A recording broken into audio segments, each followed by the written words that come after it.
केवळ पुढची खुर्ची बसायला मिळाली नाही म्हणून तन करत स्टेजवरून कुलकर्णीबाई तुम्ही निघून गेलात. तुमच्या दृष्टीने तुम्हाला भेदभावाचा सामना करावा लागला. भेदभाव काय असतो हे पहिल्यांदाच कळलंय वाटतं तुम्हाला. या देशात 2,500-3,000 वर्ष भेदभावाचा सामना इथल्या बहुजनांना, इथल्या शोषित घटकांना करावा लागला. त्याच्याबद्दल कळलं का काय असतं ते? छोट्याशा भेदभावाला एवढा मीडिया डोक्यावर घेता, 2-2, 3-3 दिवस माध्यम वापरता. 2,500-3,000 वर्ष गावाच्या बाहेर राहणाऱ्या, तुमचं सडलेलं कुचकं विटलेलं खायची ज्यांच्यावर वेळ आणली, त्यांच्या भेदभावाच्या प्रती कधी बोलला नाहीत तुम्ही. या देशात संत चोखा मेळ्याला आयुष्यभर विठ्ठल मंदिराच्या पायरीला उभं राहून अर्जव करावी लागली. सगळ्याच्या सगळ्या अभंगांमध्ये होणाऱ्या भेदभावाची सल चोखोबरायांनी बोलून दाखवली. सोयराबाईंना म्हणावं लागलं जन्म गेलं उष्टे खाता.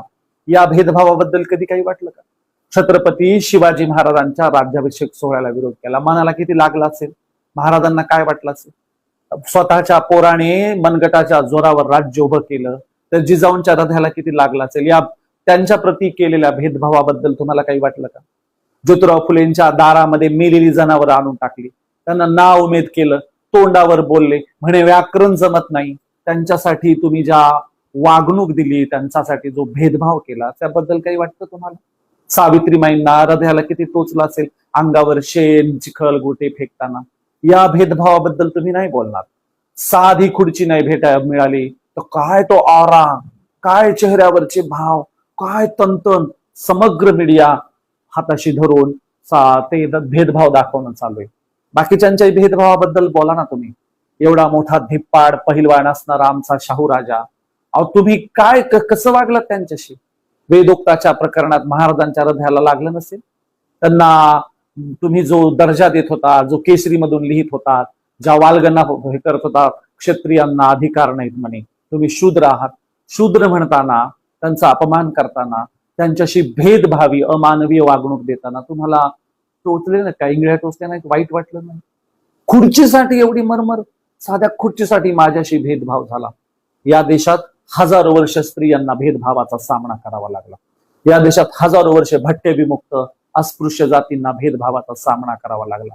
त्या भेदभावाच्या प्रती कधीतरी बोला, कधीतरी एवढा मीडिया घ्या सगळ्या अंगावर. आणि आजही काही भेदभाव होत नाही का?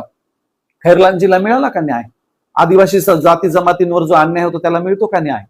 आजही तुम्ही लोक प्रचंड भेदभाव करता, पावला पावलावर भेदभाव करता, खेड्यापाड्यात भेद करता, शहरांमध्ये भेद करता. अहो तुमच्या शहरामध्ये तुमच्या आत्रे, फडके, लेले, कुलकर्णी यांच्या अपार्टमेंटमध्ये कांबळेला, सावंतला, बनसोडेला, साळवेला घरं मिळत नाहीत, रूम मिळत नाही. आजही प्रचंड भेदभावी वर्तन करता.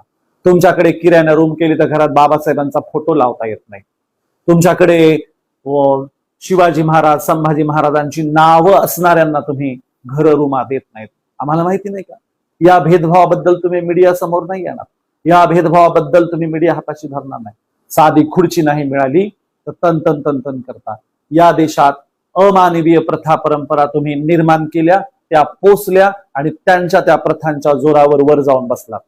लोकांच्या मानगुटीवर पाय देऊन तुम्ही फुकट जगलात. त्याबद्दल कधी तुम्हाला दिसणार नाही भेदभावी अमानवीय वर्तनाबद्दल.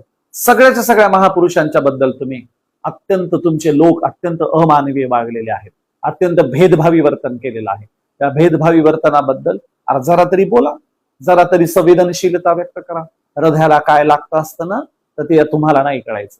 एका खुर्चीवरून तुम्हाला जो भेदभाव वाटतो ना, तो 5,000 वर्ष 2,500 वर्ष इथल्या बहुजनांनी, ज्यांचं शोषण झालं, त्या शोषितांनी भोगलेलं आहे. तुम्हाला त्यातलं काय कळणार हो भेदभाव काय असतो ते? पावला पावलावर अपमान करणारे, अहंकार व्यक्त करणारे, चेहऱ्यावर तो माज असणारे, ते सगळे तुम्ही. एक खुर्ची नाही मिळाली तर तन करत. खरं तर त्या सगळ्या आयोजकांच्या पाया पडायला पाहिजे होतं. तुमच्या जातीचा कार्यक्रम नसताना तुम्हाला बसू दिलं होतं म्हणून. पण तरीही तुम्ही हे जे नौटंकी करता, हाताशी मीडिया धरता, अत्यंत विकृतपणाचं लक्षण आहे. या देशात ज्या ज्या जात समूहांशी तुम्ही भेदभावी वागलात, या देशात ज्या ज्या स्त्री असो, शूद्र असो, भटके विमुक्त असो, अतिशूद्र असो, माजी अस्पृश्य जाती असो, छत्रपती शिवाजी महाराज, शाहू महाराज, ज्योतिराव फुले, चोखोबराय असो, या सगळ्यांशी ज्या पद्धतीने भेदभावी वर्तन केलं त्याबद्दल माफी मागितली पाहिजे तुम्ही.